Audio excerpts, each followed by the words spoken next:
Hey, you there. Yeah, you with the face. Welcome to Just a Trick, where I break down the trick I just did in my last magic show, but I won't give you the whole show. I'm just gonna give you the trick. Now, as shocking as this may seem, the lost doggy trick doesn't necessarily need you to have a lost dog, though you are sufficiently less cool when you don't have it, so, maybe get on that. You're gonna need 3 cards. I recommend using a Joker card, or if you have any special cards that kind of blend into the background, use that one. Then go ahead and grab yourself an ace, or a doggy in this case. The idea is that you want people to find this card, and you want them to believe that this card is moving around consistently. And that is amazing, just watching someone's expression change. And third, you're going to need a surprise card. It's the one card that's going to shock people because they would have never assumed you had it in your hand. I recommend the red card because it's more showy, and if you have a king dog, do it. The first technique we're going to learn is called double lifting.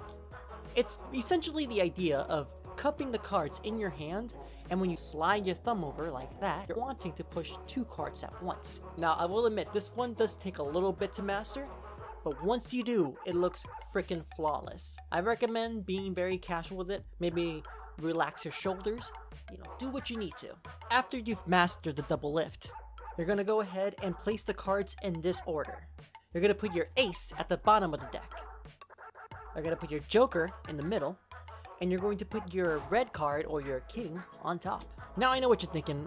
Won't people just see that? Well, no. Not if you've been practicing that double lifting I just showed you. You're going to slide it over and you're going to lift 2 cards at once, and when you flip it, it looks as if you have a joker on top. Then you double lift again by sliding your thumb over and flipping it again. This time, however, you won't show them the card because they've already seen it. You're doing it smooth. You put that one off to the side. Next, single lift, because we know that's going to be the joker. And then finally, the ace. You do this so that people know that it's in there. If they don't know that it's in there, they're gonna sense something afoot. It's sleight of hand, not sleight of foot. So we begin the trick once more by doing a double lift, this time flipping it, showing that the ace is not on top. And that's great, because once you double lift it, you go ahead and put both of those at the bottom. Now, to everyone else, they're gonna assume, well, the joker's on top. The dog has to be at the bottom, right?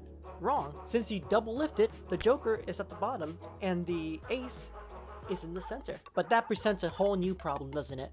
Now that those 2 cards are at the bottom, your red card is exposed. What if they want to see the top? Well, this is a really cool technique that I don't even know what to call it, really.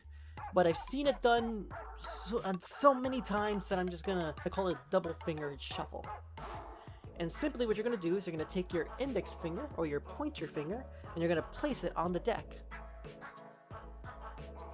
Pull that back, and with your other finger, your middle finger, you're going to place it on the top card. Simply put your thumb at the base and push forward. Doing so creates kind of this weird layered thing where one card is protruding in the middle and the other 2 are just kind of lined up. Now, to anyone else, especially if you get good at it, it'll seem like you're just getting ready to pick up a card. But in actuality, you're going to be gripping the top and the bottom cards at the same time, while also applying pressure on the middle card that you would have separated doing this finger shuffle. Pulling it quickly and seamlessly and flipping it toward the audience, you could see it suddenly looks as if the top was also a joker. And that alone will freak people out, but we're not here to just freak them out a little bit. Doing another double lift, we flip that joker back over, making it look as if you just flipped it back on top. So you present the cards out to the audience one more time. They know it's not going to be at the bottom. They know it's not going to be at the top. So where could it be? It has to be in the middle, right? We're wrong, because we double lifted earlier. I'll show you again. King is right underneath. Double lift. Seamless. I know. It's magic. At this point, you're going to have people confused because it's going to look as if you've never had an ace in your hand. But, we know better. We're going to put, from the bottom up, all the cards down the table. You can ham it up with the audience, maybe a little bit, but ultimately it's going to lead to answering like, well, of course I have it. It's at the bottom. It's right here. I didn't hide it. It's been in my deck this entire time. They're like, okay, so it's always been at the bottom. Well, yes, and doing that finger shuffle I taught you again. you go ahead and grab the bottom card with the top card and you flip it.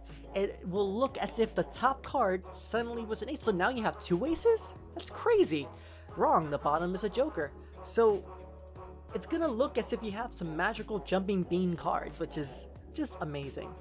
And honestly, you could probably end the trick right here and it would still astound people, but we're looking for shock and awe, not just astoundment.